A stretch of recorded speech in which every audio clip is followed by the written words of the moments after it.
On this week's show, we're discussing everything we know about the new Xbox console, everything revealed at this last week's Xbox ID showcase, Amazon games facing some huge layoffs which impact some of their titles, and a Matrix game from the one and only Hideo Kojima. All that and much, much more on this week's GamerGuild Podcast.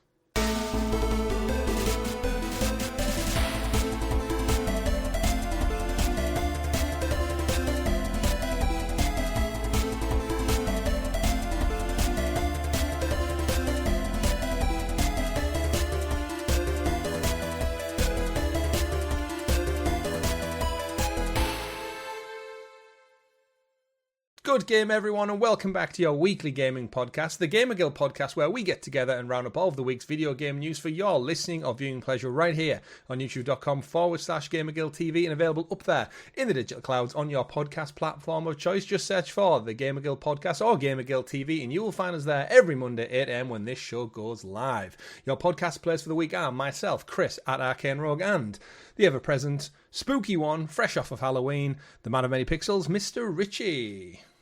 Hello, everyone. Happy Halloween. At the time of recording. Yeah, literally, it's All Hallows Eve right now. 8:45, so we're getting close to the business end of it. Ooh, absolutely, the business hour. No kids trick-or-treating anymore, just dickhead teenagers causing problems and smashing windows. I had 2 kids trick-or-treat. I don't know how many, actually. We went out, so I didn't see any at my door. I'm sure I'll check the camera later on and they'll have stolen everything. But hopefully, we won't have any interruptions for audio listeners. But happy Halloween to anyone who celebrated. Hope you had some fantastic time and didn't get too hyped up on sugar and chocolates out there. And of course, now we've got, in the UK especially, we've got Bonfire Night this week. Remember, the 5th of November. Go watch V for Vendetta, everyone. It's a fantastic movie. And try not to blow Parliament. The thing is, with Bonfire Night is, no one's quite sure why we need to remember. Is it so politicians are acting dodgy that they might get blown up? Or is it the fact that he failed? Which is it? Or is it the fact that Wheatley as a country we get together and celebrate terrorism? It really what it is a bunch of chavs with bin bags in the form of a person begging for loose change outside of shops. That's what it's about. I do really appreciate the fact now I haven't carried cash for what feels like years. Yeah. So I genuinely don't even have anything to give them anymore. But, I feel sorry for the genuine charity people, but when it's just some chav who just wants to go buy some cigarettes or whatever, scratch cards or whatever they're into nowadays. Absolutely. What did they say? Is it penny for the guy?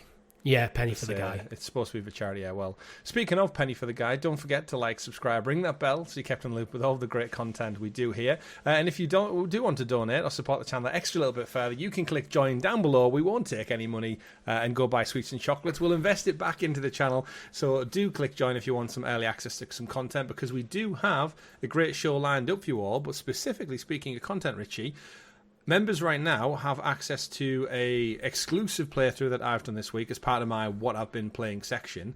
I went back and dove into the fantastically wonderful Uncharted 2 Among Thieves this past week, and you'll have noticed... Quite good game, that one. It's quite good. Just a little bit, yeah, arguably one of the better in the series.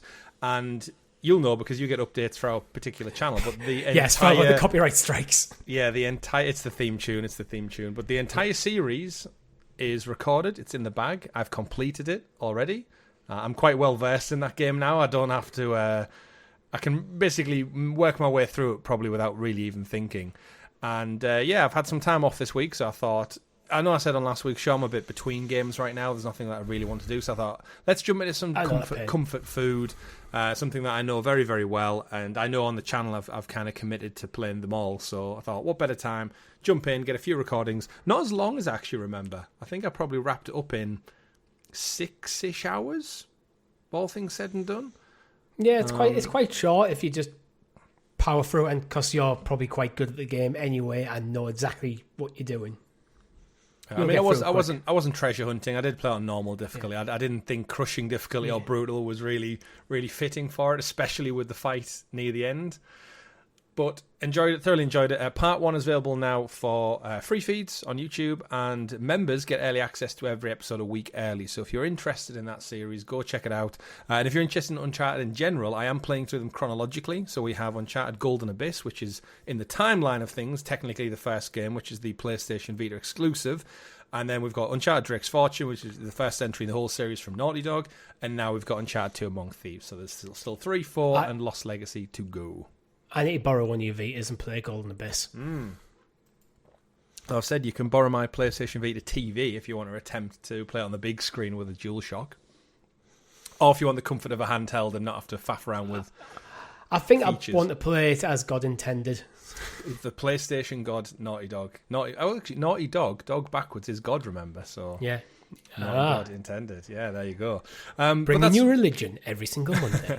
That's what I've been playing. I've not really dabbled into anything else. I've just kind of... Yeah. I mean, I've spent 6-7 hours on that, which is usually my weekly game a lot of time anyway. Over to you. Anything you've been tickling your fancy this week? Well, for our members as well, if you have a spare 17 hours, there's an edit of my entire run of Pokemon Blue as a single video up. So that's a weekend. That's up there for members. Yeah.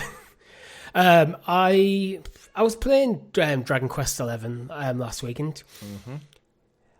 I really liked that game, but I just wasn't into it. You know when you're just kind of playing, but you're not paying that much attention. Yeah. I know the story. I know I played it through myself on Stadia back in the day. My girlfriend played through it earlier in the year, which is why I have it on PlayStation. So I was like thinking, my thoughts were, play it, enjoy it, maybe go for the platinum. Mm-hmm. But I just, while I was enjoying it, I just wasn't into it. So I decided to change games, and I've decided to. I bought Tales of Symphonia. Right. So you know Tales of Arise. Yeah. It's in that series again, but it's an older one. So Tales of Arise is the only one in that series I've actually played. Right. And I was just going, what do I play? What do I play? And like Googled it. My girlfriend suggested maybe check out one of the Tales games. And Symphonia seems to be one of the biggest suggestions to go for, so I went for it. I think it's originally a PS3 game. Right. So it's quite an old game. Mm-hmm. But I'm having fun. It's good. That's good. It's definitely got a bit of old game is old about it. Some of the camera angles in the world map are horrendous. Yeah. But the story is interesting. The battle system is kind of a nice bit of a throwback. It still holds up in the sense of it's an old style that you wouldn't really get too much now. Mm-hmm. But it's still quite fun to play. It doesn't feel janky and horrible to play. Yeah, there's some things you can definitely overlook with that. I found that with Uncharted. It wasn't. I think you said when you went back and played through them in recent years, you said it wasn't as smooth as you'd. There's more bugs being. And stuff than you remember. Yeah, I had a part up in the mountains of Tibet where one of the locations is, and a cutscene starts. You take down a few bad guys, and there's a big gate to the left. And I headed towards the big gate, and the big gate is clearly the end of the map. And he just drops down through the ground and holds onto a ledge. And I'm pretty sure that gate is supposed to be closed. Like, it's a closed-off area that you're not supposed to go to. And I'm thinking, because this is the Blue Point remastered, like, Nathan Drake collection, so you'd think it would have been sorted or patched out, but it's still there. It's in the video for when it goes live in part 4 or 5, so you'll see it soon enough. But yeah, it's interesting how you kind of overlook it and just go, it doesn't bother me. But it did really, there was a few times during the playthrough I thought, we need another remaster of these. I feel like we're ready for the Resident Evil treatment on these bad boys now. You're talking 2007, the first one, so it's getting on 20 years nearly. Yeah. Which is wild to say. The thing is, though, they still do hold up. There's got a bit of jank in there, so I was like, I don't think that if you were going to do it, you could go the whole Resident Evil, give it a full remake. But then I think the games might be a bit too small for that almost. Yeah. Or you could remaster it and just polish it again. Yeah, I think I'd like them to because I feel like if Naughty Dog had a hand in it now, I think they would add a few more like story elements in. There's a few things that don't quite flow properly. One of the ones that's, again, spoilers, I guess, for Uncharted 4. It's from 2009, so you've had a while to play it. There's a bit with Flynn at the end where I think his ending, it feels like there's a part missing for his.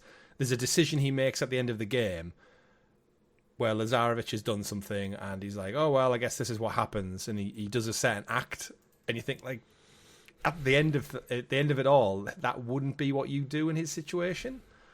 And I thought, I feel like there was a chunk missing where maybe there's a boss fight with him, and it would have led to him doing what he does. But they've probably got some like notes on the story and the characters' motivations and stuff, where because you weren't playing as Flynn, and this was kind of at the early days of like narrative taking the forefront in games like Uncharted. It's been there in RPGs and stuff for a long time, but so it's like one of them. Well, you're playing as Nate, so what Flynn's doing off camera, we're just not going to put that in the game. Yeah. Where I feel like you could put that in the game now. You could play a section through as him. Yeah. And learn more about him. Have a flashback episode of his story. You could pad it out in that way. Yeah. While still remaining faithful to the game as is. Yeah, you wouldn't have to detract from the original one. Yeah. So, yeah, it'd be interesting to see. So, I'm sure they've got plans for it. Again, the great thing with being gamers is everything will come around eventually. If it's good enough and it's critically acclaimed enough, there's going to be a hunger for it from either a nostalgia standpoint or the industry just can't think of anything new. Or, to be fair, new things tend not to stick as well. So we keep going back to the well, don't we? Just look at it with Halo last week and they just keep going back, trying to start anew. I feel with Uncharted, we were always shouting for them to go back to the well. It's like, Naughty Dog, we love what you're doing going forward, but please go back to the well. Yeah. Like, the well's good. Yeah. We want in Uncharted 5. Especially if it's filled with blue resin. Or a Lost Legacy 2. Yeah, or anything. I'd probably happy to take anything. Quite obviously from Naughty Dog, it's been 5-6 years nearly already since Last of Us Part 2. So the Sully Chronicles. Yeah, why not? PSP exclusive. Yeah. Right, Richie, we've got a busy show. We've got some game announcements and some big news stories around hardware, but we can't get into all that until you introduce us to the graciously gathered GamerGuild Gazette, aka the news. The news. And as always, the news is brought to you by our wonderful guild heroes, the fantastic folks who support the channel that extra little bit further from as little as 99p. As I mentioned earlier on, you can support the channel. You get early access to Pokemon content, Uncharted 2 content, stickers and badges next to your name in the live chat, and any other things that come up in the future. But more importantly, you support our little 2/4 person team bringing you weekly news and live streams for your viewing pleasure. And of course, on audio feeds for you dirty freeloaders out there.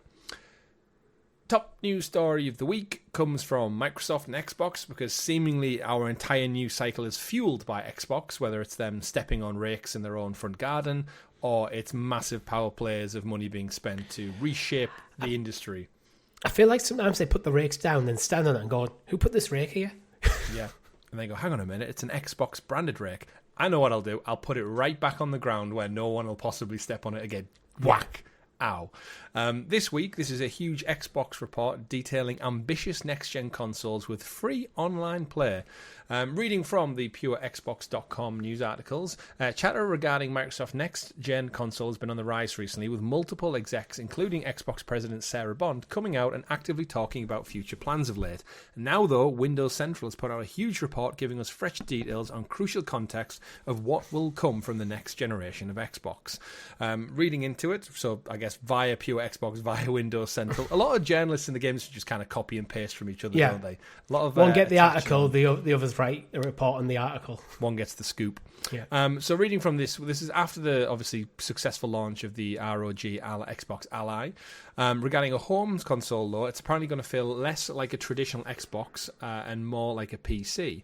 Reading from the Windows Central blog, it says, indeed, the Xbox Ally and Ally X with its full-screen Xbox experience is essentially what the next Xbox is going to look like. The console will differ from a traditional Windows PC, if that's what you look at for traditional Xbox consoles out of the box. However, the onboarding experience will be similar to what you get on a console today. If you choose, you can remain fully inside the Xbox ecosystem, never touching Windows itself. However, exiting out of Windows will be there for anyone who wants to access games traditionally that aren't available on an Xbox, including PlayStation games on Steam, mouse and keyboard support for first-party games like League of Legends, or even classic games from GOG and the like.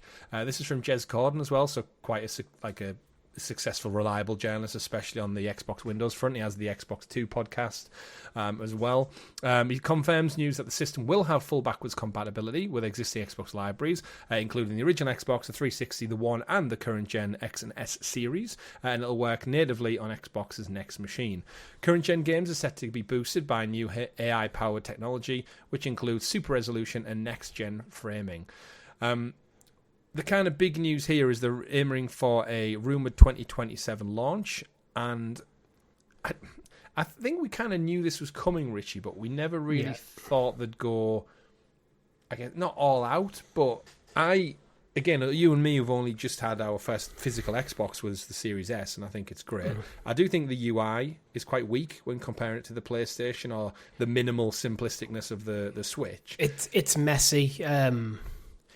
I don't like how things like boots up into the Windows Store. I want a dedicated Xbox Store. I want it clean. I want to be able to find my games simply. There's a lot, I think, of power and customization built into it. Yeah. But the whole point of a console experience is ease of use. That's the point of a console. However, looking at this news, and we've also had stuff from Microsoft's CFO, CEO, I can't remember who it was this week, coming out and saying that the next Xbox is going to be more premium experience. So the way the ground's shaping up is it does look like the next Xbox is going to be more expensive than the PlayStation 6. However, it's going to be cheaper than a premium PC. Obviously, they'll buy their components in bulk, so they'll probably be able to undercut like an equivalent PC cost. However, when you look at the Xbox overlay of the ROG Ally, and the fact that they've leaned so heavily into being multi-platform, multi-compatible across like storefronts and stuff with like the likes of Epic and Steam and such, and including GOG and the like, it does feel like I could see Xbox leaning more into the PC ecosystem. They're losing the console market. They're not seeing the numbers increase. We're seeing a growth in PC players across the board year on year. And I feel like Microsoft they're going to be quite content being a publisher for the most part. But then when it does come to the actual consoles, I can see them just selling like an Xbox branded PC, essentially, and just leaning back into it. Yeah. It looks like, and I don't feel jaded by that. I do think it maybe won't be for me, and I think I'll just defer to playing on PC or cloud. So when like you and me come around thinking like, do I want to purchase the next Xbox console? I look at my PC, I look at cloud, I look at the streaming I can do on my smart TV, which has Xbox Stream, and I think, do I need to spend possibly 700, 800, 900 even more pounds on one when I'm quite content with Game Pass and playing them elsewhere? I feel like it could be a stroke of genius, but could also be the biggest mistake they ever make. Yeah, once you get out, because you're out. You're running the risk of turning Xbox into basically a PC Lite, where people look at it and go, you know what, the Xbox experience is good, then the PC experience is fine, but you can get a better Xbox and better PC experience by just buying a PC. Mm-hmm. I think they're running that risk, and when they're talking about making it more premium, they're not going to sell as much. I feel I feel they're making a mistake by pushing it to be more premium at this moment in time. Yeah. When this Series S tends to outsell the Series X, Series S is the problem in terms of feeling like it's holding back Xbox's generation. With the current financial ecosystem and people generally having less disposable income, if it goes too high above the PS6, people go to the PS6. Or if you want the PC experience, you go for a PC. And then you got GeForce Now. If you want to have a cheaper PC experience, and you're willing to take it through the cloud. So it feels like there's other alternatives all around where they're potentially pitching this. Yeah. That's where he's just like, well, if I want a PC, I can buy a PC. Or I could go cloud gaming through GeForce Now. Or I might get a better console experience on PlayStation, and the Xbox first parties on PlayStation anyway. Yeah, I see what you're saying, where it feels like they're almost like going to put themselves so much in the middle, they don't lean into either camp, where they're not as well defined, where they're just like, we're trying to be a jack of all trades kind of thing. You know, a one device fits all solution, then Xbox One kind of thing. So it feels like they're potentially making similar mistakes. So thinking of all that considered, then is this Xbox's way of really getting out of the traditional console market? Because let's face it, we had Halo news last week. They are a third-party publisher first and foremost for me now. Anyway, I'm going to buy Halo. I've bought Gears of War. I'm not really a Forza person, but if I was, I'd definitely have it on PlayStation just for the unique element of having it. And just going forward, I don't really see what they've got in the tank that's going to entice me over to ever being an Xbox dedicated player. The wall behind me suggests that's never going to happen anyway.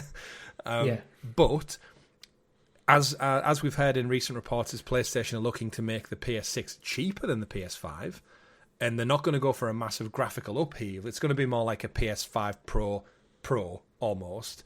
They're looking at potential handheld options, which means they'll need to keep that kind of ceiling quite low if they want it to run across a handheld and a home console. The Portal, I think Sony have learned a lot from the Portal because it is the cheapest in class if you're putting it in the same class as actual dedicated handheld PCs, which technically it isn't, but it serves a similar function. Yeah, and it is significantly cheaper and widely loved. Yeah, it's an interesting time, and I think I don't want to say the nail in the coffin because I think Xbox will exist, but it's going to be fine. The Microsoft CEO, Satya Nadella, who she's Phil Spencer's boss, and I think we alluded to it last week that a lot of people have given Phil a lot of shit over the last couple of years for the decisions Xbox are making. But ultimately, the report last week that said about the targets and the numbers and the expectations as to what's led to layoffs and cutbacks and games cancellations. And we always say, like, Phil's a gamer. And I think when you look at some of the comments from the Microsoft CEO, who has more power and say over what Phil and the team at Xbox does, she was speaking to TBPN, who I don't know who they are, at length about the company's future plans when it comes to gaming. And whatever the new console might look like and what Microsoft are working on. And she directly mentioned Steam and other competition. But to direct quote her here, Richie, she says, "To us, gaming on Windows and, of course, Steam has built a massive marketplace on top of it, and they've done a very successful job. Now, we're the largest publisher after the Activision deal, therefore we want to be a fantastic publisher. Similar approach to what we did with Microsoft Office. We want to be everywhere in every platform. We want to make sure, whether it's console, whether it's PC, whether it's mobile, whether it's cloud gaming or TV, we just want to make sure the games are being enjoyed by gamers everywhere." She then moves on to talk about hardware, saying we want to do innovative work on the system side of the console and on PC.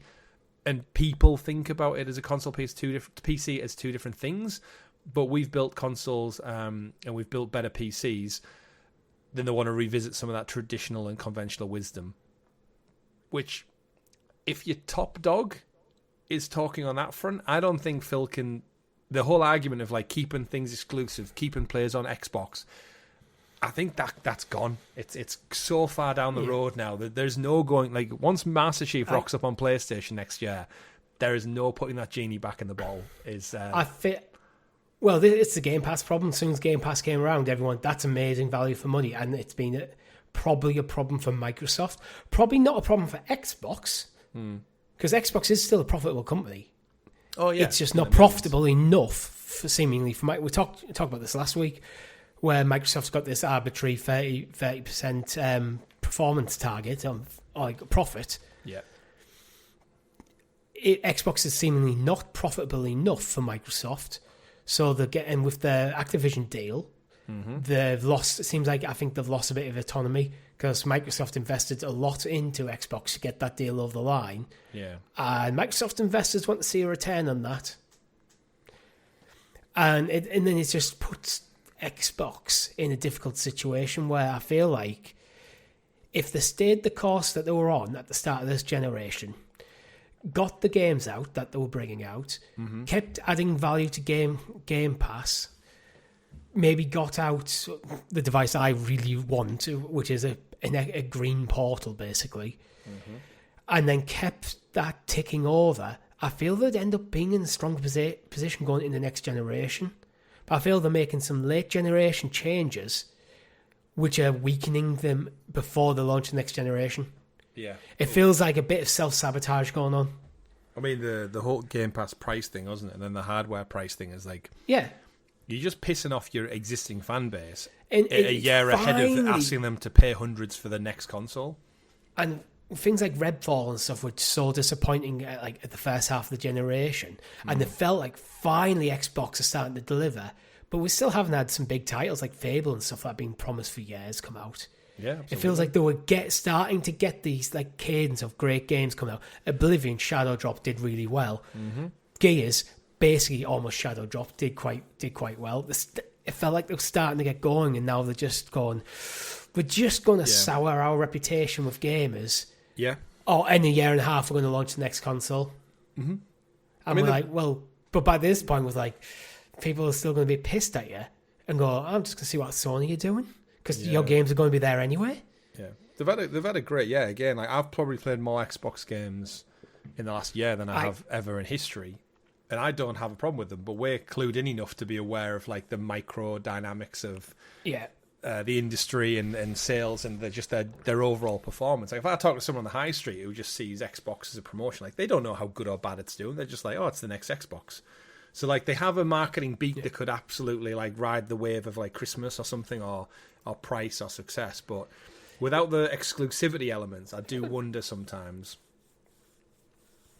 Yeah, we could go another way with this. This could be actually Microsoft deciding they want to pull out of Xbox as a console and make Xbox truly into a service, but don't want to actually say that they're doing that and maybe committed to another generation of an Xbox being a console, but they're moving it closer to PC. They're probably going to bring out a dedicated handheld.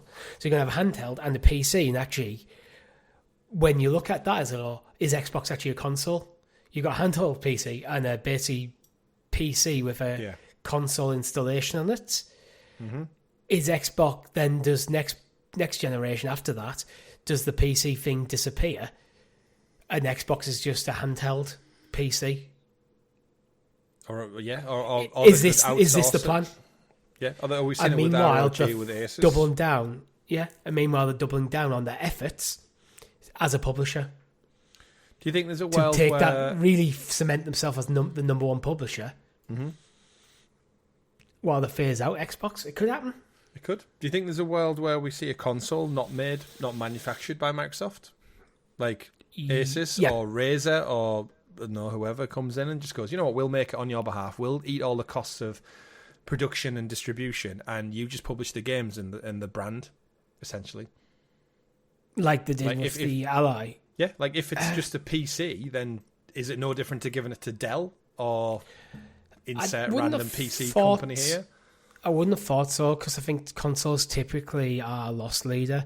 So in order to get them down to a certain price, you have to buy so much stock. Like you're asking like Nvidia or AMD to basically mass produce for you exclusively to your specs. That will cost you a lot of money. Yeah.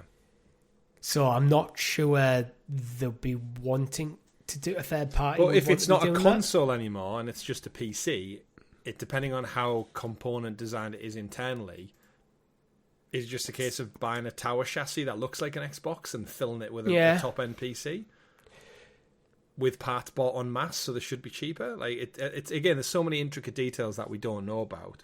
One of the interesting things from these articles that we haven't mentioned yet is, with it being more PC inclined, that means they're looking at ditching any sort of paid online multiplayer. So currently you need Game Pass for online play, but with them leaning PC, just like on Steam, you don't need to pay. Paid online multiplayer should not be a thing. Absolutely. I don't take this as a selling point for the next generation. This is something that they should just do now. Just do it today. Like, it's ridiculous that you have to pay to play online when a lot of games nowadays have online components. Because we didn't remember the PS3, Xbox 360 era where we just had PlayStation Plus got us free games. We weren't forced to pay for it for online, and they've just they've crunched the numbers and they forced the hand with that one. But yeah, if they're going PC related, then you couldn't ask someone to play it on Steam. But then if you play it on Xbox PC, you have to pay a fee for it. It'd be like, no, you just got to force people towards Steam and Epic and elsewhere. So that kind of solidifies the kind of PC approach. It gives it like almost like an extra layer of structure, doesn't it, to thinking like that might be it. They're already reducing the entry level for cloud gaming in terms of what Game Pass subscription you need. So I can understand the reason why you'd want to have cloud gaming a premium experience, because you are basically renting their servers. But I think for online play, that should just be an industry standard. This is free to play. Because a lot of games are free, are online games. So why should you have to pay Xbox a monthly or PlayStation or Nintendo monthly sub to play a game that you've bought? Yeah, to use your internet, essentially. Yeah, it's like a nominal fee. 2027, we're heading into 2026, Richie. You would presume October, November 2027? Yeah, They're going to always aim for Christmas. Outside of Nintendo, I don't think Xbox or PlayStation have ever gone. I feel like September's a good end of the year. month. Because if you get maybe August, September, then you have a summer spike in sales as like the first day adopters buy it. But then you also have the Christmas adopters in the same year. Very true. It's I know, yeah.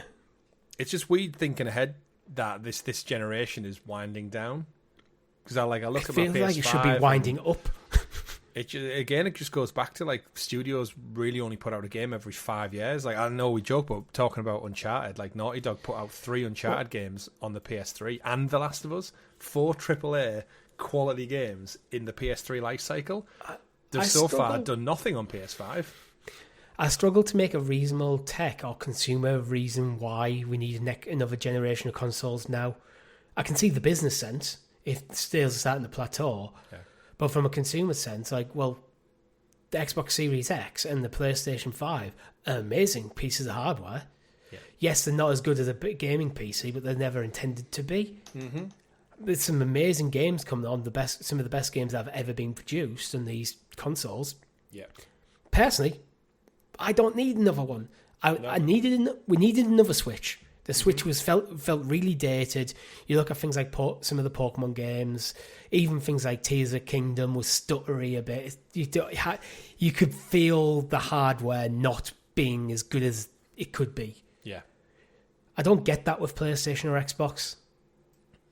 No. And as you said, the current climate of the world, I would quite happily rather not spend £600, £700 for my hobby anytime soon. Like, yeah, let me have a few years to save and the economy to sort itself out a little bit more. I'm not sure I will be a day one purchaser of a PS6 like I was a PS5. I will, because I don't know. It depends what my finances look, how much money I've got in the bank at the time, what the world's looking like, and the launch library. Because if you're not seeing a significant step up, between PS5 and PS6, is it worth the £600-700? Or do you wait until it starts getting platform generation exclusives? This is where I think we're going to deviate again. And if Xbox are going premium, as they're saying, and PlayStation can get the price back down, but you can get a PS5 now for like $450, which doesn't seem unreasonable for like a base PS5. I think that's like actually really good value for what you get. And if you think an iPhone's $1,000.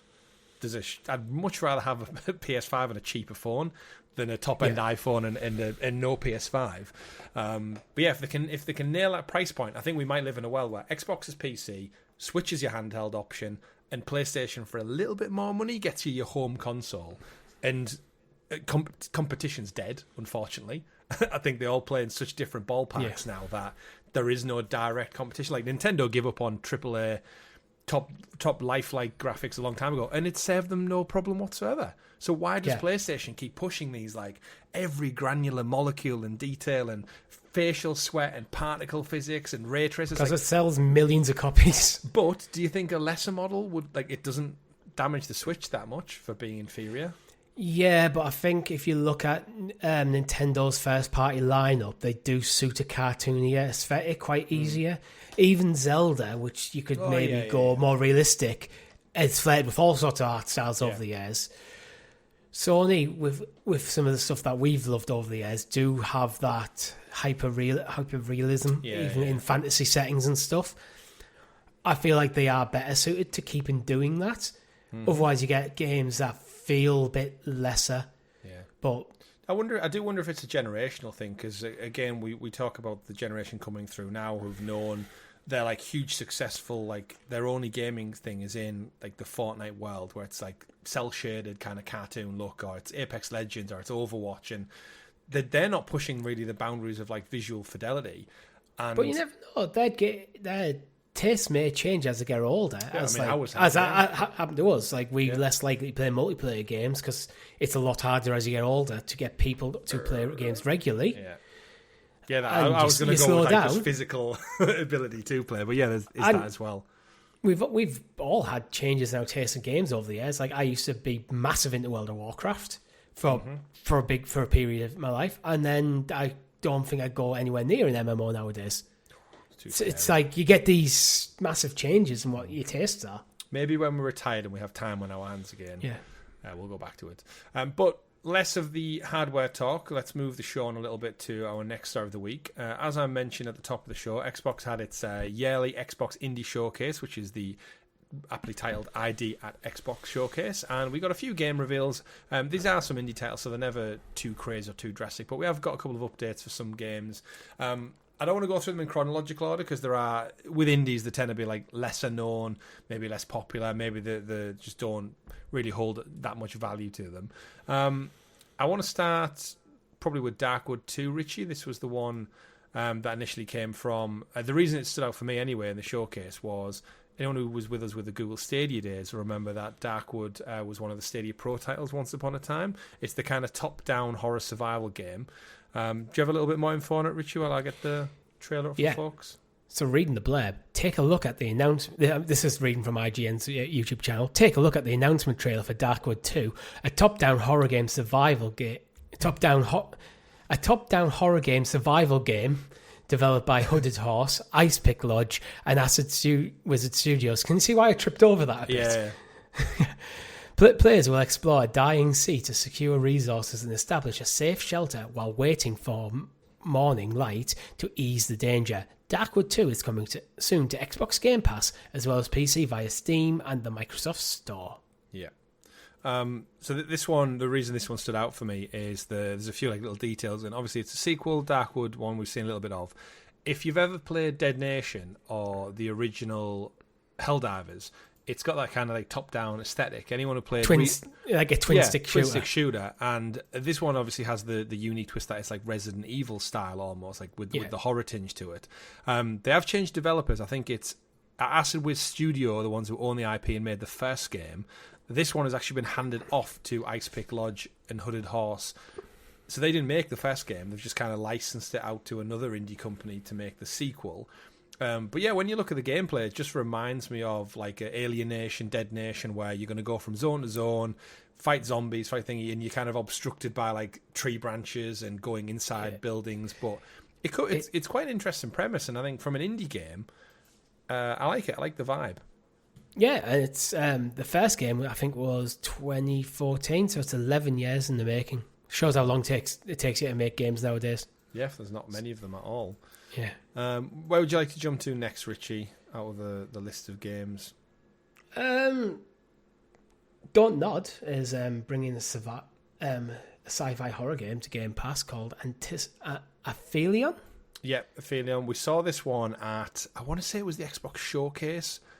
Awesome Games Fest. It has been shown before, and this is the one that you and me, I think it was in during like the advert block where everything looked the same. And this one stood out, and I think it was because we suspected it was the Don't Nod team who did Banish's Ghosts of New Eden. So Don't Nod traditionally have, I think they have 3 studios on the go. They have one that does the story narrative, like the Telltale game, like Life is Strange ones. We've got the team who does the more action heavy, which is the Banish's Ghosts of New Eden team, which is I think these guys. And then they've got another team who focuses on something else, but I can't remember what that is. So you've kind of got like one studio kind of splitting itself up into 2 different ones. But this was the one that it just looked good. Like it showed you a really interesting story with the character. Have you got the blurb for us just to give us a bit more insight with the trailer? Yeah. Stranded on a frozen planet, astronaut Ariane must brave rugged landscapes and shifting realities to rescue her wounded partner Thomas.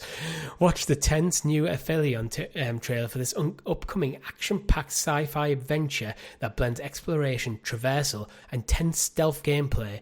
Meet the characters in this latest Aphelion trailer. Learn about the story and see the deadly threats that await you. Aphelion will be available on PS5, PC, Xbox Series XS, Xbox PC, Xbox Play Anywhere, Xbox Game Pass, and Xbox Cloud in 2026. I feel some of this is AI written IGN, these blurbs. It might quite possibly be. Yeah. But yeah, looking at the trailer for this one again, I think it does just look like I thoroughly enjoyed Banish's Ghost of New Eden. It was one of my surprises of the other year. And knowing Don't Nod and the way they've held Life is Strange, you know it's going to have good characters, good story, and fun gameplay. And I think it's an interesting setting, and I like it's one of my ones. It reminds me a bit of It reminds me a bit of something like Deliverers to Mars, or what it was called. Deliverers the Moon, yeah. Yeah, that kind of style of gameplay. It looks actually quite good. Yeah, it does. I'm not too keen on the name, Felion, but because it doesn't mean anything. I think that's the problem when especially indie titles. It'll mean something in context, I bet you. Oh yeah, it'll be like the name of the ship or the name of like the humanity's plan. The planet. It'll be the planet that crashed on. It's the 59th moon of a certain planet in whatever solar system. Yeah, I agree with that one. But yeah, it looks good. 2026. So I think some of these showcase updates they were very much that. They were just a gameplay deep dive or an update for titles that are coming back end of this year, start of next year. The next one I was excited about was Planet of Lana 2. That was, I think, one of the first games I played on my Series S when it came to Game Pass. Lovely little indie game. It just looks like more of the same. If you've played Inside or Limbo, it's kind of that like 2D puzzle mechanics. Maybe think Ori and the Will of the Wisps kind of style as well. Uses like beautiful environments, lots of colours. Tells like a whimsical story on like a different planet where robots are trying to invade, and you have a little character. I can't remember what his name was. It was like I want to say Mui, but I'm not too sure. It was like it is Mui. Cat. Yeah, is it Mui? Lana and Mui. Yeah, Mui. It was just cute and whimsical. Like I remember, I played it at like 4 or 5 in the morning because it was just after we'd had our daughter, and it was me up to like 6 in the morning with her playing games. So I'll probably play this in a very delirious, tired state. But I remember the music was quite chill, relaxed, and I finished it completely. It was the first game I finished on Game Pass, I think. And I'm glad to see that they've continued the sequel, because I think indie titles, sometimes they do well, but then the indie team naturally moves on to something bigger, like a bigger project. Or something completely different. Yeah, like it does well, but I think because they're such a small studio, they're not beholden to like making a trilogy or anything like that. So it's actually nice, I think, when indie teams do go, you know what? Let's stick with this. We've got more stories to tell. We've got new ideas for puzzles that maybe couldn't make it into the first game. And I'm looking forward to seeing more of Planet of Lana. I think you and Tom checked it out on the channel. Yeah, I think we did. You know what I think's like really nice about it is in a world where there's a lot of like dark, gritty fantasy or survival horror, post-apocalyptic stuff going on at the moment in terms of games. This game's very blue. Mm. It looks like a nice place. Yeah, I think like Echo of the Dolphin. Yeah, it'd be a nice summer game. yeah, and I wouldn't be surprised if it came out in the spring, summertime anyway. But yeah, cute little cat character, which is always cute. And little simple puzzles to solve, left to right movement, drag a box here, pull on a rope here, shine a light here.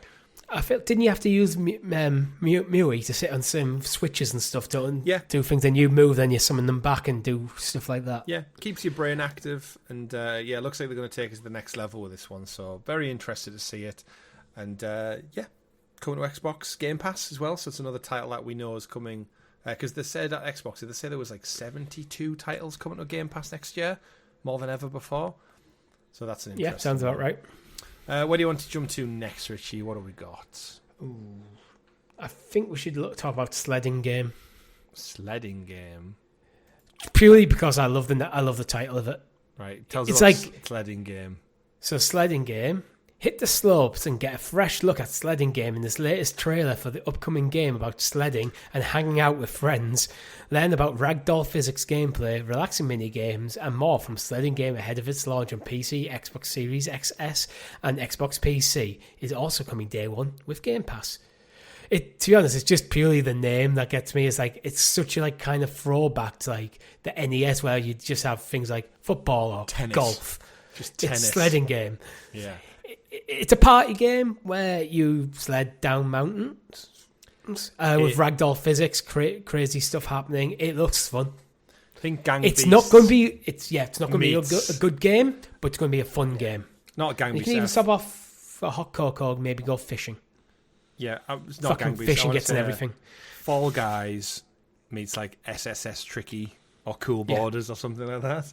It looks like there's loads of mini games to do outside of sledding as well. You can play other things. Grab a hot chocolate.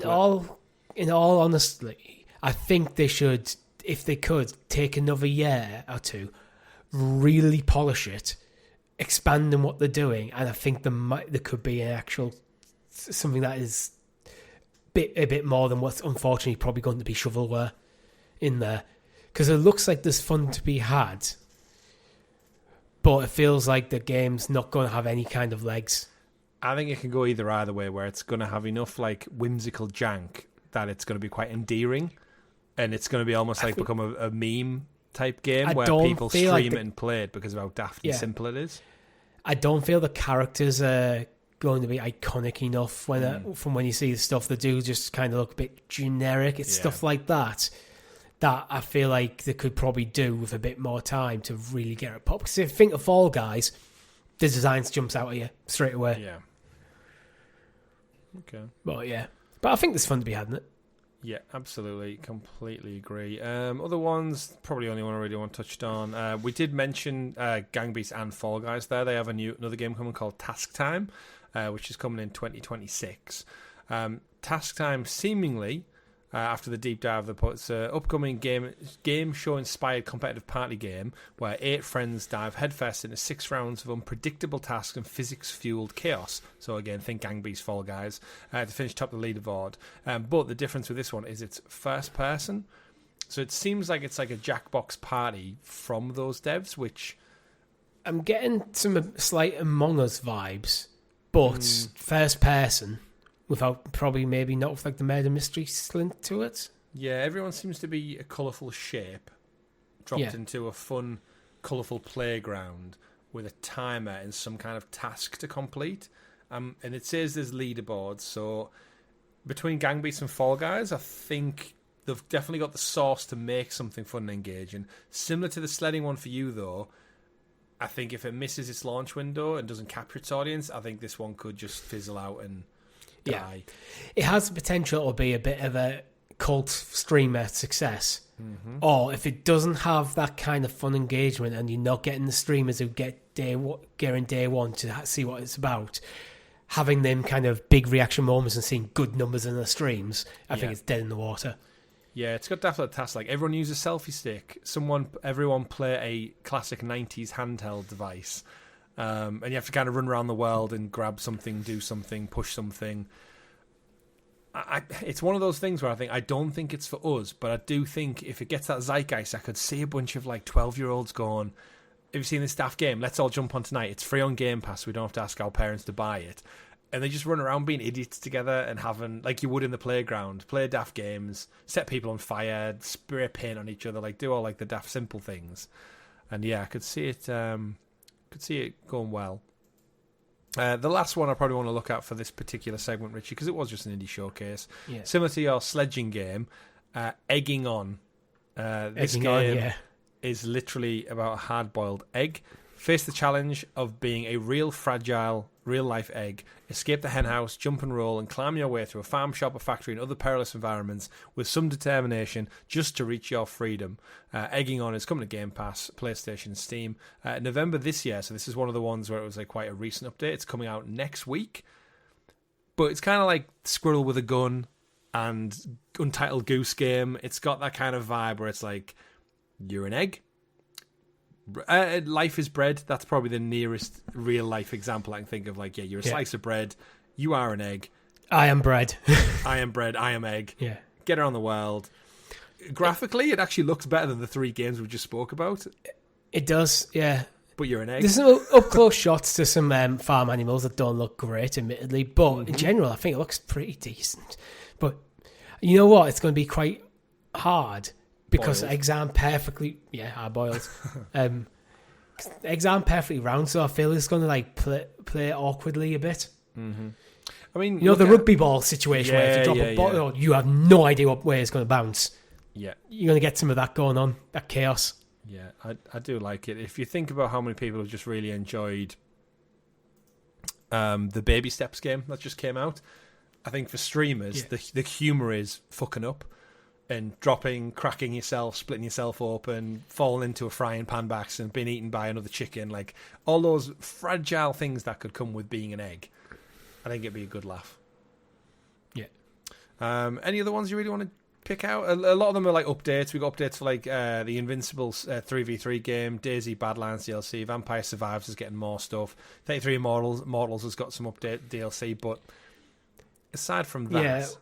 Mouse PI for Hire got a bit of a documentary, but I don't really want to go into it at this point. Well, they announced a delay earlier this week as well, so it was one of them awkward ones where they announced some bad news and then they had a slot at a showcase, which was like, oh, now you've shown off more after the delay. But yeah, Mouse PI is one of them where I think it'll get the viral trend just because it's visuals.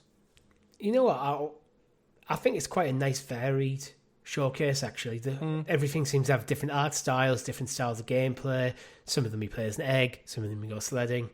Some of them are literally could be a AAA game in terms of Aphelion, was it? Yeah. See, that's the problem with that game. I'm struggling to remember the name of the title when I've just been talking about it. Yeah, Aphelion reminded me of, and again, you won't remember the title, but there's a game we watched at an Xbox showcase or a Jeff Keighley event a few years ago that looked really good. It looked a bit like Returnal, but without the fast frenetic stuff, where it was a woman in a spacesuit. She was looking for, I think, her crew members going from planet to planet, and visually it looked stunning. And then it came out, we missed the launch because they didn't really promote it because they were an indie company. And then now I've completely forgot the name of the game. Like, it's just gone. It's a game that I looked at, thought, it looks quite good. I'm interested in playing that. And then it's just done. And I can't even remember. I don't think it ever got a physical release. I think it was just digital only. Like, let me know in the comments below if you remember the one I'm talking about. It's a mixture between, like, Dead Space, Returnal, probably Banishes of New Eden type game. Like, it was a third-person game, and I think both of you, me and you, went, ooh, this looks fantastic. And then, yeah, it's gone. So it's just wild to think as an indie game, if you don't get that push behind you, it can be very, very interesting. But yeah, we got 12 titles announced overall, coming to Game Pass between the showcase, and a couple of other things as well in between. But yeah, let us know in the comments below what your favourite one is as we move on to our next story of the week, Richie, which is Battlefield. This is the one that caught me out. Did you know there was a Battlefield Battle Royale coming out now? I think we've talked about them getting a Battle Royale, but I don't think it was announced that. I don't think it was expected to be this close to launch. Yeah, I think that's my thing. I know Battlefield was coming, and I knew they'd have, because they had Battlefield, was it Firewall or something it was called, on 2042, which came and went and no one really cared about it. Or was Firewall the freestanding one that came out when PUBG was at its height, and they tried to compete, and it just kind of ironically crashed and burned? I vaguely recall covering, was it getting meant to be in the launch but then got delayed away from the launch? Yeah. Which is why I think it's a bit surprising that it's now basically here. Yeah, it's came, so Battlefield RedSec, to give it its official name, is the new free-to-play Battle Royale which launched this week. RedSec is the Battlefield's first ever free-to-play Battle Royale game, so I guess it's like a standalone element. If you own the game already, Battlefield 6, it comes as a part of an update patch, a 32-gig patch or something. But it's not just a Battle Royale. This experience includes Gauntlet, a round-based elimination mode that samples from the franchise's rich multiplayer history, as well as RedSec's Portal creations, an ever-evolving sandbox for community developers. However, not only with RedSec, it's going to include the Battle Royale element. It's also got playlists and things from other parts of Battlefield, such as the class. You've got Assault, Engineer, Support, and Recon, which is why Battlefield's doing so well. But in with Season 1 also comes your microtransactions and some of your skins, which is irked a couple of people. So it seems like they've timed it together quite well. It plays quite well, apparently, as well. It's basically just a Battle Royale, but you've got the Wall of Fire, which closes in. Destructible environments, which I've heard a lot of praise online still, where in a Battle Royale, you know, when people would traditionally just hide behind stuff and wait out the circle. You can't really do that when people are blowing up the buildings and walls and everything destructible around you, so it kind of adds another element of threat, and you can't just like kind of stealth it out until the final minute and hope you're in the circle. Which was a viable tactic. We did it on PUBG many, many times. Yeah. Do you remember when I won the game of PUBG? That was awesome. That's on the channel somewhere. We all did. We did it on Luna, Amazon Luna, on our first playthrough. Yeah, I think I remember doing that playthrough, though. I think for whatever reason, Luna's just shit the bed for me, I couldn't do anything. But I think there was one on Stadia. Where I think I got the last kill. I was like, yes, I can do Battle Royale. Yeah, that was really good. So alongside that, Season 1 update is here with the Battle Royale in tow. Many people have had a good time with the updates, but as I said, a few are a bit dejected by the influx of microtransactions, relating specifically, which we knew, Richie, to colourful cosmetics, weekly Battle Pass challenges, which can push players towards the Battle Morale mode that they might not be interested in. So it seems like 6, which has had fairly smooth launch so far, it's dipping back into the traditional EA practices a little bit. Too much for comfort, I think. GameSpot have in their gallery have images of all the Season 1 skins, and I'm flicking through them, and I'm not seeing anything overly egregious, to be honest. There's a few like white sniper rifles. There's a carrying one where it is a bit going on there, but it doesn't look like completely overdone. It looks like a bored soldier could have potentially painted it if he was a bit talented. I haven't seen anything that jumped out and went, oh God, no, that's just completely insane. I think it's the cross-pollination. I think if you look at some of the Reddit threads, there's a few where people are just saying, like, because it's funneling them towards the Battle Royale. There's one in particular where it's like their daily challenges are now saying, like, complete a mission in Battle Royale, complete a mission in Gauntlet, deal damage in a Battle Royale, redeploy a squad mate. And there's a guy saying, specifically on Reddit, saying, look, if I wanted to play a Battle Royale, I wouldn't have bought Battlefield. Take the challenges out of the regular game and let me just play as normal. So it seems like there's maybe a bit of cross-pollination for some people. Yeah, my issue is I don't think there should be a Battle Pass this close to launch for a paid game. Yeah, it's been like a month, hasn't it? It's been less than a month, and now you're already starting to charge people again. I feel like you should give it a couple of months you can bring in a Battle Pass, but have it the first few, have the Season 1 for free. Just Season 1 for free for everyone who buys the game, because people have just dropped a lot of money in this game. Yeah. Now, so it feels a bit like you're asking more when it's a bit too early to do that. So this is, to be honest, this is probably where a lot of people get a bit irked by it. Yeah. The microtransactions. If in 6 months' time they brought in the microtransactions, no one's batting an eye. 3 months' time, there would be a bit of people complaining, but a lot of people will have accepted it. Because then if you're playing Battlefield every night for 3 months, you're probably in a position where you go, you know what, I don't mind dropping a couple of quid here and there. Yeah, it's kind of you can't do wrong for doing right, really, can you? If you brought it out too late, people would say, why wasn't this included in the main game? If you brought it out too early, people would say, why wasn't it included in the main game? Well, that's why you just market it properly. You just go, we're doing a Battle Pass, Season 1's free for everyone who bought the game. Starting Season 2 will be paid, John. Yeah. And then you just give people the right expectations right from the gate. Yeah, and then you've also got that reality where Call of Duty is going to rear its head in the next 3 weeks. Yeah. So you could have saved it for that. Although I'm sure they have stuff ready to go to combat it. I can't imagine those devs sit there going, yeah, our biggest competitor, our biggest rival is due to launch their title. We need to do something to retain players. I'm sure they have like a emergency evac plan ready in the wings. In terms of RedSec, I just think it's baffling that like I don't think we knew about it as much as we probably should have done. I'm sure we've talked about it. Oh, I'm sure we have. We knew it was coming, but I think it was very... I mean, to be fair, EA have done quite well with stealth drops. Remember when Apex Legends just randomly showed up and it was out now? Yeah. It just took the world by storm. Maybe I think that's what they were going for with it. Like, let's not talk about it too much. Focus on the main game.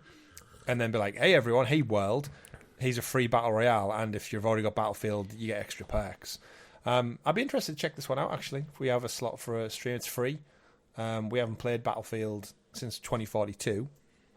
And Call of Duty's on the horizon, but it's been a while since we played a Battle Royale. I've heard the firewall as well that goes around the ring that closes in. It's not like a Fortnite ring where you can get in it and you can kind of survive for a minute or two and top up your health and crawl to safety. It's a literal wall of like fire from an explosion, so you die quite quickly. But I just like the thought of being able to take down buildings. Like if you're being, like you play PUBG and there was always like a sniper on a hilltop and you couldn't quite get to them. Imagine being able to bring the hilltop down with an RPG or a tank or something and just like watch them fall to their own death. Yeah, that is the appeal of Battlefield, to be fair, over Call of Duty. Yeah, the destruction's cool. Interesting tidbit from Call of Duty. It's not the number one wish-listed game on Steam for the first time in its history. Oh, what is? I don't know what's first, but I heard on a IGN podcast this week saying that it's not number one, which is like, should, again, under the helm of Microsoft, making some interesting decisions. I'm just trying to see what it is. We'll have to see. Watch it be actual Call of Duty now. since that show was recorded. It's actually. I'm seeing Subnautica 2 on Steam DB, then Deadlock, Light No Fire, Kingmaker, Slay the Spire 2, then Resident Evil Requiem. I'm not even seeing Call of Duty. Is Call of Duty not coming to Steam because of Microsoft? No, I don't think so. Yeah. It might be on. I don't even know. I can't remember what it was. Wish list, whatever the wish list. It might be PlayStation wish list. It might be Xbox wish list. I'm not sure what. But one of them, where it's traditionally always number one. Being number one's tough, Richie. And getting to the top is even tougher, even if you're a multi-billion-dollar corporation like Amazon. And I feel like this is a bit of a typical cloud gaming pivot here, because the other week we kind of semi-praised Amazon Luna. They're doing a little bit of a repackage. I checked it out for the first time. I played it. We put a video up on the channel. It's getting a lot of engagement. There's lots of comments from people asking questions. So there's actively people out there playing Amazon Luna now, asking for it. And inevitably that's going to happen. I got an email this week from Amazon informing me that as a Prime customer, I now get Luna games included. So I've had communications pushing me towards the platform. And we, I think, delved into 2 weeks ago a little bit of detail about like what they need to do with the games, what more could they do for the platform. And then Variety reports this week, sweeping layoffs began throughout the e-commerce giant Amazon this Tuesday, with significant changes to its video game business. The move comes on the heel of Amazon launching the new game King of Meat, as well as a company that unveiled its new revamped cloud gaming platform Luna, and outlined plans to continue internal development on big AAA budget titles, including massive multiplayer online games. An undisclosed number of cuts have been made at Amazon Game Studios business, as first reported by Bloomberg's Jason Schreier and confirmed by Variety as part of the overall elimination of 14,000 corporate workers at Amazon this week. The studio, Twitch and games boss Steve Boom says that while layoffs are happening in connection with the overall company cuts, these reductions also indicate a larger strategy shift within the games business, which consists of Amazon Game Studios, Amazon Luna, and other projects. And I'll quote again, over the last several months, we've been evaluating our go-forward plans specifically through the lens of our mission to deliver the very best gaming experience to customers while leaning into the things that Amazon does best. We believe that this is how we will have an impact with customers that fits the scale of Amazon. Last week's launch of the all-new Luna is a great example, and it leans into both streaming, entertainment, and delivering value for Prime members, two tenets that are always top of our mind in our group. Luna launched with a great catalogue of social party games, AAA blockbusters, and we have a lot more from Jeff's team to come on that front. It's still day one. So it almost sounds like they've given Amazon Luna like a hard reset. They're not cancelling it, but it's... yeah. Agendas and priorities are maybe tweaked.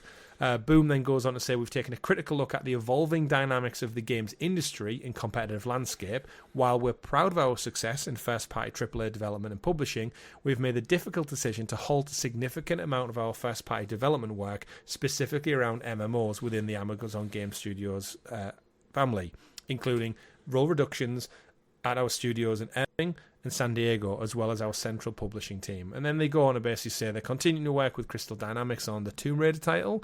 They've got other ones behind the new Snoop Dogg game, which I don't know why they're pushing so much. It's on the trailers and it's on the party stuff. I saw another trailer. I was like, no one cares about a party game with Snoop Dogg. Sorry, Amazon, but your priorities are wrong. Then they go on to talk about like AI and how the relaunch with Hogwarts Legacy, Indiana Jones Game Night, which they're focusing on, is great. They're doing that kind of like political thing where they're trying to, I guess, mask these massive layoffs by saying like, "Oh, look how good it is," though. But there's key bits of stuff on there. 14,000 people lost their jobs. Yeah, not just in the gaming division. That is apparently across Amazon in general. But when you hear them sort of numbers, my immediate thought, I've said this in the podcast before, that's bad business planning. That's bad business management. If you have to lay off that many people in one go, you have managed your business poorly. Yeah. End of story for me. Is like, yeah, you're always going to be in big business when things get slightly restructured. Sometimes jobs are going to get consolidated. There's always going to be layoffs. They're always going to exist in big business. Yep. 14,000. That if I was a shareholder in Amazon and I heard you're sacking 14,000 people, I want to sit down with Jeff Bezos and see what the fuck's going on. Yeah, why have we been paying 14,000 people that we apparently didn't need, or why are we suddenly getting rid of them? Yeah, either way, there's a problem. You'd be worried about like the work that those 14,000 people did. Do we not need that work to be done anymore? Yeah, like surely the man hours that they were putting in contributed towards something, and if they're gone, what have we lost? What have we dropped? What have we ditched? Like, you know what I mean? Like, there has to be some consequence. Like on the going back to the gaming side, it seems like because Amazon games did seem to have a bit of a focus on MMOs, which I always thought was a bit of a strange one as a relative new player, considering how MMOs have kind of been out of fashion for the last 10, 15 years. They still exist. There's still ones that have gone very strong. Final Fantasy 13 goes really strong. World of Warcraft will never ever die, seemingly. Destiny 2 still ticking over. There's still MMOs out there. But it feels like the main online gaming landscape moved more from MMOs to more games as a service kind of stuff. Yeah. In what we think of now, things like your battle royales, your extraction shooters. Yeah. So it's just like, well, where they're going next. Yeah, there's an interesting, I think the quote in there, which is probably the hardest pill to swallow, is we've also taken a critical look at the evolving dynamics of the game industry and the competitive landscape. And that rings very Google Stadia to me, of like, oh shit, we're 4 years in. We didn't realise it was going to be this expensive. We didn't realise we wouldn't have cracked it at the first attempt. And even though time and time again, the tech is there, the tech works, but similar to how all the conversation we just had around Xbox, you need the reason to pull people over. And like, luckily for Luna, they don't need to worry about selling the hardware. They're just purely on a subscription front. But with them blending it in with Prime, do you think this is just a last-ditch attempt to maybe keep it alive? Because it's a great perk for Prime. But I don't know. It depends. I think ultimately it comes down to money. How much is Luna costing Amazon? Because if it's basically relatively not costing a huge amount because the server's there anyway, and they're going to be using the servers anyway, people are getting it largely through Prime, so they're seeing it more as another benefit to boost their Prime numbers. Maybe that's where Luna differs from Stadia, where Stadia was completely standalone in the Google ecosystem. So it basically had to entirely pave its own way. Yeah. Luna can piggyback off Prime. So I don't know, mate. And it feels like if they were going to kill it, they would have probably killed it by now. Yeah, I feel like that was one of their options to do it. Or like this, basically the same timeline as Stadia reached to.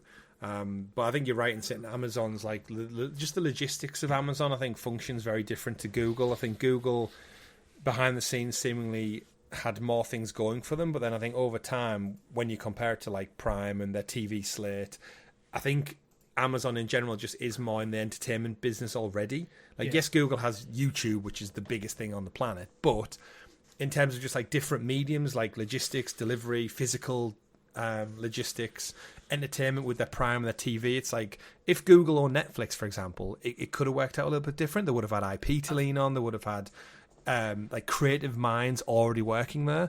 Whereas we thought when we dissected Stadia and Google, it was like the internal push for like promotions and launching a project, then moving on, and it just didn't seem to work very well. But credit where credit's due. Remember, Amazon have put out games themselves. I think this could go.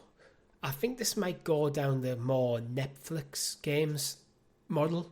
Yeah. Where it's more about the casual games, integrations of shows and stuff they have, rather than a hardcore dedicated gaming system or gaming like platform, which what Stadia was trying to be. Mm-hmm. The focus on the party games. Snoop Dogg apparently is a thing in party games. They've always had Jackbox in there. Yeah. So still got its own channel. The Jackbox style games. They've already got integration into most smart TVs nowadays. Mm-hmm. Maybe that's where they see the future for Amazon games as well as Luna in that area. So they're not competing head-to-head with Microsoft and Sony and Nintendo. They are just there. doing their own thing. So if you are a very casual gamer, you have people around occasionally, crack up a few bottles of wine and play something like a Jackbox game, Luna's the best place to play it. Seemingly. And you can play on your phone, you get the kids in a bit with things like Fortnite, and Hogwarts Legacy is generally a really good game. Yeah. And, so you're going to have some gems in there. Yeah. And credit where credit's due as well. Like when I watch Amazon or Netflix or YouTube or anything on my smart stick I've got in the living room, quite often there's an Amazon Luna promotion on the main homepage. Like I've seen Jedi Fallen Order be promoted recently. I saw Indiana Jones promoted last week. So it's front and center on my homepage, which we always criticize Google for saying they just didn't market it at all. So layoffs aside, it sucks. Is it stripping the games team out? They've said they're not going to lean that heavily into some of the things. It's one of them, just time will tell, won't it? Who knows? If you want your Lunar updates, though, go check out the channel. The Lunar update video, surprisingly enough, Richie, 4,500 views. Nice. So people It's quite a lot for us. Very much so. Just for me talking shit about what games are coming on each package as far the updates. Apparently a video that says new games and features for Prime members is a catchy enough title to get people in the door. So go check that out if you've not done so already. But hopefully we see it survive and move on to other things. Because rumoured a part of all that is they're getting rid of a Lord of the Rings game, Richie, which I'm crying out for. It's been too long. It's an MMO, though. Yeah, I wasn't going to play it. But still, exactly. the Embracer need to do something. Which is ultimately probably the problem, where they'll probably... It feels like they're operating 15, 20 years ago in terms of what the trends are chasing. Yeah. So it's like, yeah, Lord of the Rings MMO absolutely could find a place. But I feel like Lord of the Rings is at a fairly low point in fandom. Rings of Power didn't land the way Amazon were hoping to, while I personally really enjoyed it. I enjoyed it. Season 2 more so. It's not elevated Lord of the Rings back to the forefront of pop culture. No. So, is an MMO, which is a genre game that is probably is always very difficult, even if you have the best game ever to launch. Yeah. Is that the way to do it, or maybe do you scrap the MMO bit, take a lot of the assets and designs that you've made, convert it into a narrative single player experience? Yeah. And then sell 1 billion copies. You know what? To me and you. The best thing for me right now is a really quick win for Warner Brothers as well and the franchise in general. Do what they did with the Skywalker saga. Do the Middle-earth saga. Put the Lord of the Rings Lego, the Hobbit Lego together in one collection. Make it a little bit different in terms of the gameplay. Make it modernize it a little bit, similar to what the upcoming Batman Lego game looks like, where it looks like Arkham City combat. Give me Shadow of War combat, but with Lego. Give me an open world Lego Middle Earth to go and explore. And I think that will do some solid numbers. And again, I still begrudge them. They never gave us the third Hobbit movie in Lego form. They just cut the cord. The DLC never came out. And this is your chance to fix it.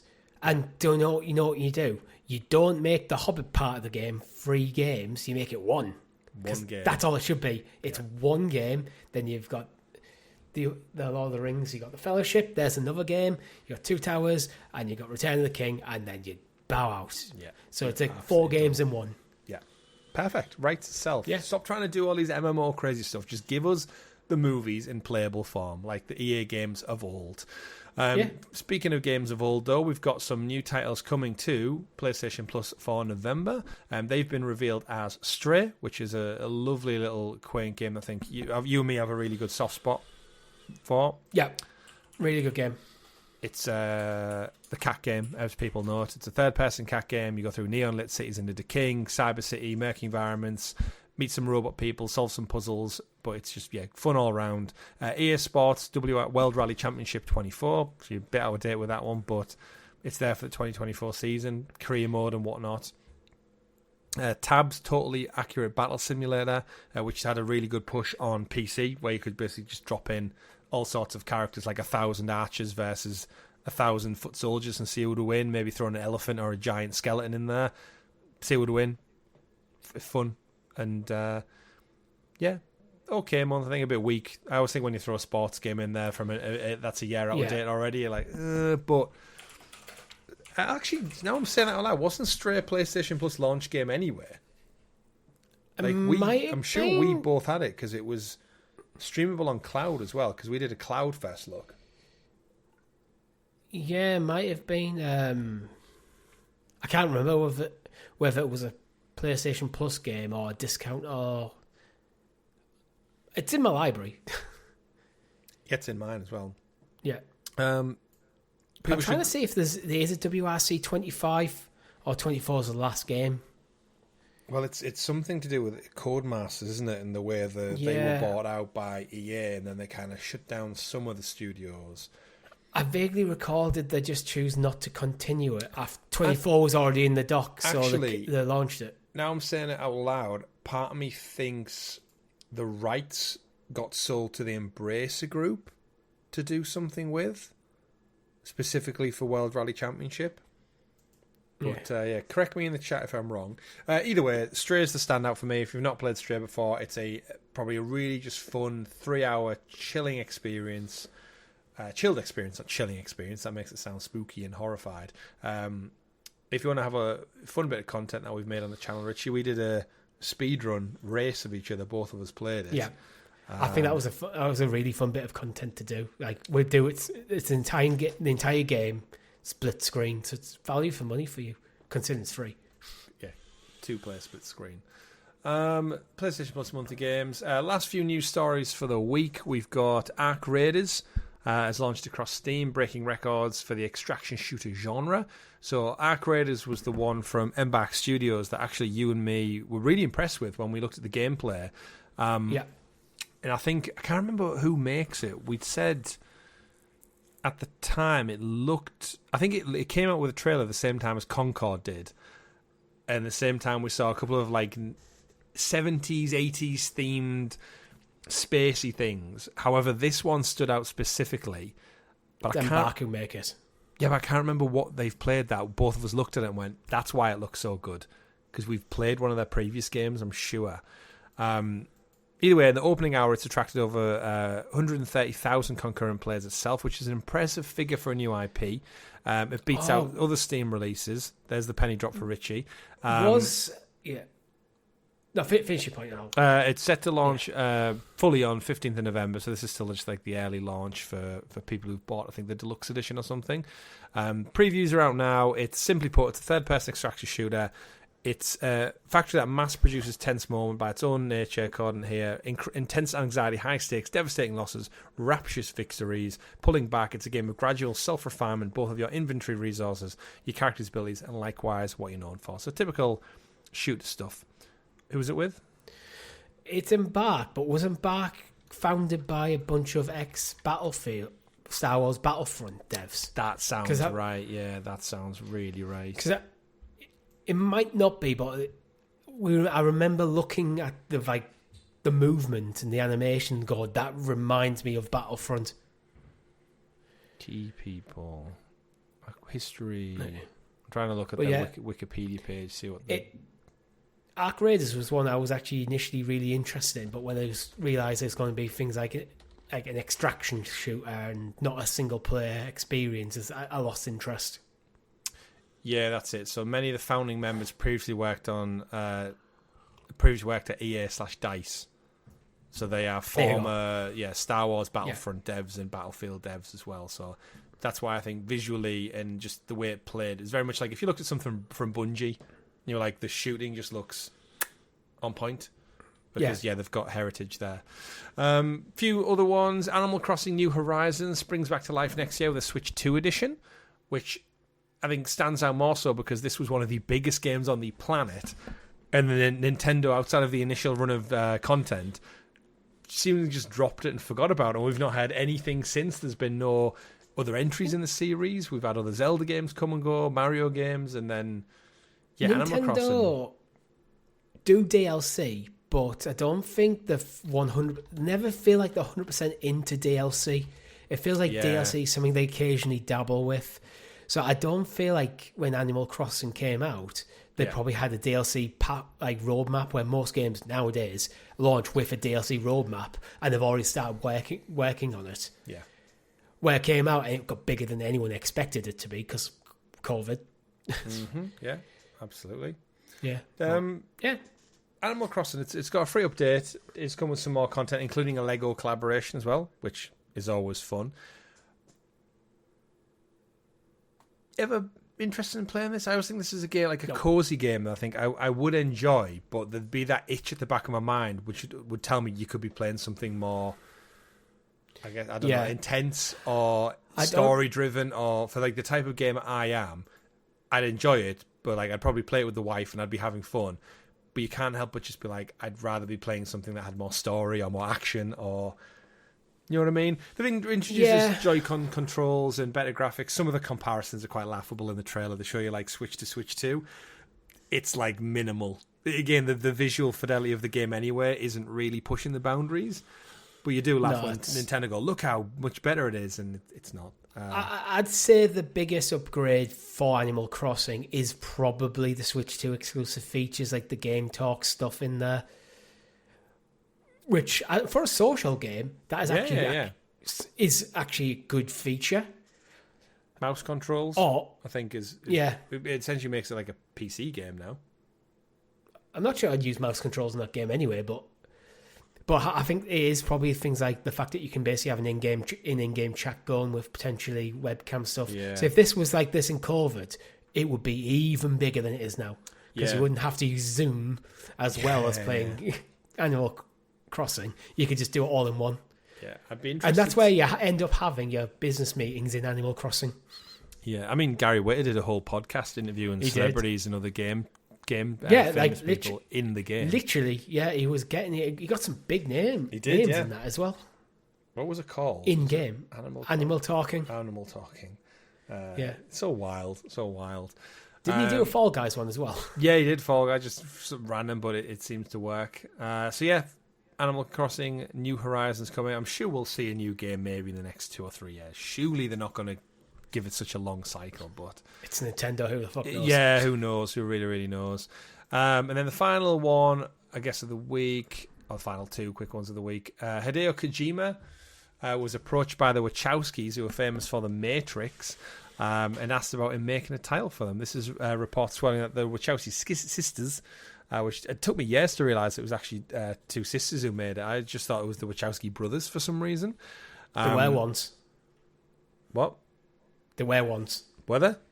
Yes. Really? Yes. So it's the same people? Yes. So 2 brothers are now sisters? Yes. Okay. That might make more sense in my head then, as why I thought there were 2 guys, because they were. So Larry is now Lana and Andy is now Lily. Right. Wow. That's a twist. I thought they were just like other siblings or something. Like the brothers made one thing, the sisters made the other. So you got like an Ellen Elliot Page thing going on then. Creators of the Matrix series of films. Now I've just broken my Matrix in my head. Once approached Kojima, of course, of Metal Gear fame, about making a Matrix game. The original report said that they approached him after 1999, but were told no by an unspecified executive. Now, bear in mind, he'll have been at Konami at the time, and they were very controlling over Kojima's future and his input and other things. The news is Kojima clarified it on Twitter and said he had no idea such a conversation took place. If indeed it did, he was busy making Metal Gear Solid 2 at the time, he wrote. But had he known they wanted to make a Matrix game, perhaps something could have been done. And he wrote, I was surprised to see on social media that the sisters had offered me a Matrix game project back in 99. In all these 26 years, no one ever told me about a conversation that had taken place. Now, The Matrix is kind of wild and crazy. The first movie is one of the best sci-fi movies ever made, in my opinion. Everything after that, it's fun and enjoyable, but it gets convoluted and a bit messy. Still fun, though. I really enjoyed Enter the Matrix, the game, with the bullet time slow motion. It was terrific. But imagine how much better it could have been with Hideo Kojima at the front. Yeah, the center of it. Kojima actually writing the game. I feel like he is, if I wanted to make a Matrix game, I feel like Kojima is probably the guy I would go to. I think there's echoes in his work in the Wachowskis with that quite convoluted stuff the political tension stuff. Like, I think his writing lends itself nicely to the Matrix. Yeah. So I think them three would write so well together that there could be an amazing game out of this, and it could still happen. Why not? Like, the Matrix isn't really doing any numbers in the cinema, and everyone went to see the latest one. And Kojima is now head of his own studio, so he doesn't have a boss not telling him about conversations that he probably should have been told about. Yeah. But yeah, we've had the Matrix Online. I have entered the Matrix. That was my favourite one, where you played as like the two side characters who like interjected with the movie story from time to time. But the bullet time was so fun. That was the biggest thing for me. Slow-mo gun takedowns, so good. I bet you it's crap now if you play it. Well, you could run you could run on the walls, do backflips. It was so fun. Then the Path of Neo came out later on, which I never played, but I don't think it was. I think our friend Lewis had it, and it wasn't as good. But yeah, you're right in saying some of the stuff, like when I think of the movies, remember when you get to like the sequel, there's what was he called, Merovingian or something, Merovinci, and he had this luscious apartment. He had, was it Monica Bellucci as his like sexy wife, and then he had the two ghost twins who could suddenly turn to ghosts and go through cars, and you're like, that's some Kojima level shit right there with all of that stuff going on, like very Psycho Mantis and crazy villains, and I feel like you could give Kojima to write a story of a Neo that isn't the one that you follow in the movies. Absolutely. A different iteration of him, because he wasn't the first, was he? That's the Matrix, isn't it? Like if and when they come to rebooting the Matrix in 10 years, 20 years, 30 years, after Keanu Reeves has passed away, whatever it may be, the theory of the Matrix is that it could just be you could tell a story all over again, and it just plays out slightly differently because it's the system rebooted, it's the simulation started again. So yeah, interesting, crazy stuff. But what a world that would have been. And I'm still here for it. Yeah. One thing I'm also here for in a weird way is Crash Bandicoot is coming to Netflix. Hide your Wumpa fruits, in fact, and reinforce your wooden crates, Richie, because Crash Bandicoot is set for an animated return via a new series debuting on Netflix. Wildbrain Studios, which is the team behind the very fun and very well-reviewed Sonic Prime series, is now making a Crash Bandicoot adaptation for the streaming giant. I'm not going to go into talking about Sonic Prime, but I do know a lot about Crash Bandicoot, and if you're coming for that, Sony seemingly wants to dabble in these sort of things. They tried it with Ratchet and Clank a few years back with a movie, but I think video games kind of lend itself to it. I think this works so well as a kids' TV show. That kind of monster of the week, you've got Cortex doing up to his shenanigans. Yeah. Every week, Crash has to stop and think Ash Ketchum Team Rocket kind of vibes. Yep, absolutely. With the zany cast of characters that already exist. Yep. I think it makes sense. You're right. I mean, it works. My daughter's currently watching Spider-Man and Friends, and every episode is basically like the Green Goblin, who isn't even that evil. He's just a bit pesky. Yeah. He steals stuff. He throws pumpkins at the hot dog guy on the street corner. And then basically they come in, save the day. It's a light bit of animation, but I think with this the one where you have like Spider-Man? Is it Spin and Ghost instead of Spider-Man and Spider-Gwen? Yeah, but it's basically Miles and Gwen.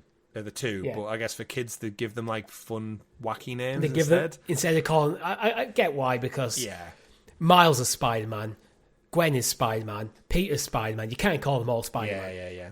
I get it. But yeah, I think you're right with Crash. I think you've got Coco there, who's the techie one with a laptop. You've got the two masks who are kind of the bosses in charge of, like, I guess they're like Zordon in Power Rangers. They're the big face that shows up and goes, Crash, this is your mission this week. Dr. Cortex is released.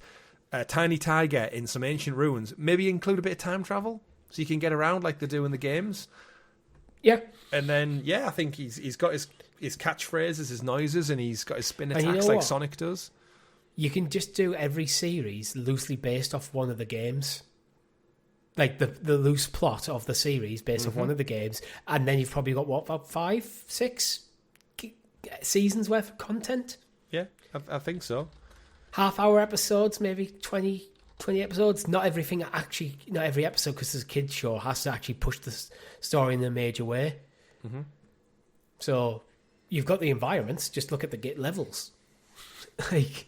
It's all there. It's like Again, it goes back to like what do you need for a TV show for kids? And I think you've got like the different biomes. You've got like the tropical place. You've got the snow place. You've got the ruins. You've just got everything that goes into what makes a video game platformer fun. Same goes for a TV show. I'd love to see it. I'd definitely let my daughter watch it. And I'd watch it with her. And then what we would do, which is I guess PlayStation and Sony's dream, is that we watch the show. She enjoys it. And then we, as a father-daughter duo, go play the game. She gets into the game. And she gets hooked on Naughty Dog. Yeah. And next thing she's playing Intergalactic. Yeah, or The Last of Us. And running away from clickers or whatever. But yeah, again, it's a colourful world. And I think I wouldn't be surprised if we see more of this stuff happening. We've seen a resurgence with Sonic, right? Sonic is arguably more famous for movies now than he is games. Yeah, you can even pull in from things like Crash Team Racing and Crash Team Rumble, Crash Bash. Oh, yeah, I didn't even think of that. You're completely right. Anyone who watches all there's a kart racing episode done. Like, what's it? We need a mid-season episode. Kart racing done. Yeah, it can have its own. It's going to have its own spin-off series if it does well. Yeah. My daughter also watches Mickey Mouse Clubhouse. The next one after that is Mickey's Mixed Up Adventures, where he just goes on adventures through time. And then guess what? It's Mickey's Roadster Races, where they all literally do a wacky races style race every week. And it ends in someone wins the race, but they all learn a valuable lesson from it. And they head to different parts of the world. So there's stuff from Crash Bash as well. Like some of the mini games could be adapted into like fun set pieces, and maybe not even a full episode, just set pieces. Yeah. So you've got this library of content that could so easily be adaptable to kids' TV. Mm-hmm. And that's before you even have to start really thinking of your own unique content to go on top of it. I'm with you. Yep. Let's do it. So Netflix, we're available if you want to hire us. Yeah. Our rate's extortionate. Yeah. One final question, though, before we wrap up on that one. Will he talk? Or is he just going to go, whoa? Keep the noises. Don't make him talk. Because I guess Sonic talks, doesn't he? Mario does in the new movie, I guess, at least. I feel like for longevity, he needs to be able to talk, even if it's like few. Because usually in the game, it's Coco who does all the talking, and Crash just raises his eyebrow and spins around. Yeah. But I do feel for sure your protagonist probably should be able to do more than make a couple of like, huh? No, like style noises. I don't know, cause if it's a kids' TV show and there's plenty of characters talking around him. Kids are smart though nowadays. They're not as dumb as we were. Yeah, I don't think it's even an intelligence thing. I think you can communicate quite well non-verbally, while other people like Coco can be doing the exposition, and while Crash is just bouncing between boxes in the background. Yeah, he can be your main character, can be your comic relief. Very true, Mr. Bean style. But Richie, that brings us to an end of this week's episode. And every week we like to end the show by looking back at this day in video game history. We're recording, as I said, on October 31st, Halloween. So you'd imagine that means there's some spooky games came out in yesteryear. What have we got? Tomb Raider, 1996 on the Sega Saturn. Scariest game ever. On the Saturn release, yep. Twisted Metal 2, PlayStation, 29 years ago, same day as Tomb Raider. Indiana Jones and the Infernal Machine, 26 years ago on PC. Never got a console release. No horror games. Persona 5 Royal came out 6 years ago. I never played the Royal version. I played through the original version twice. Same. But, yeah. What, Persona? You haven't played Persona. No, I downloaded it. Yeah, I haven't played the other version either. Yeah. November 1st, we've got 007 The World Is Not Enough on N64, the follow-up to Age of Mythology. GoldenEye. Oh, actually, speaking of Crash Bandicoot, PS2, 24 years ago, Crash Bandicoot The Wrath of Cortex, which was the first PS2 game. And that's where the franchise tended to whittle out, and Naughty Dog didn't make them anymore. And they moved on. But Age of Mythology, 23 years ago. Oh, lovely one. Super Mario Galaxy, 18 years ago. Another great one, coming back. The Lord of the Rings War in the North, 14 years ago in 2011. Nice. Great game. Definitely one that I keep saying to my wife they need to make a movie out of. Like, forget the Hunt for Gollum. Give us the War in the North, the Witch King of Angmar versus the Rangers in the North and the Men of Numenor. cut it away from all the ties of the previous movies. You don't need any familiar faces showing up. The Witch King, you don't see his face anywhere, so he can look the same. He's just the dude in the robes with the crown on. Shows a cool castle, shows some cool fights, some elven shit. Maybe have Rivendell make a cameo, but just shows a new army in Numenor and have at it. And it could be just an epic movie about war. And then at the end of it, that's where the Shire grows from. Spoilers. In the north. Same day actually as War in the North. Sonic Generations. Great Sonic game. And Uncharted 3 Drake's Deception. Imagine the trouble I had 14 years ago on that day, picking between The Lord of the Rings and Uncharted 3. Like, fuck me. That's a flip of a coin of two amazing franchises that are close to my heart there. Dear me. But not as many spooky ones. I thought around Halloween we would have got inundated with Resident Evil this and Resident Evil that and Silent Hill, but no, apparently not. It's a good few days. November the 2nd's looking pretty strong as well. Killzone. Spyro 2. Lord of the Rings The Third Age. Yeah. WWE SmackDown vs. Raw, the first one, the OG one, 21 years ago, before they started like numbering them and doing other things with it. Railroad Tycoon, that was really good. Good. I guess we're getting close to Christmas now, aren't we? Where it's like, oh shit. Yeah. Good These stuff. are the last. I just clicked on November the 3rd. I'm only going to say one of them because it's the first one I saw it. Then because we probably should wrap this up. But Crash Bandicoot Warped. 27 years, 1998. Yeah. Wow. Well, that's it though, folks, for this day in video games and this episode in Video Game Day history. That's been episode 116 of the GamerGuild Podcast and episode 487 of this show's incarnation overall. Thank you very much for watching. Hope you've all had, as said, a fantastic Halloween and you have a great bonfire night, November the 5th, however you want to blow up and celebrate fireworks. And we'll be back next time. My name's been Chris. And I've been Richie. And remember, everyone, play wherever makes you the happiest. Goodbye. Bye.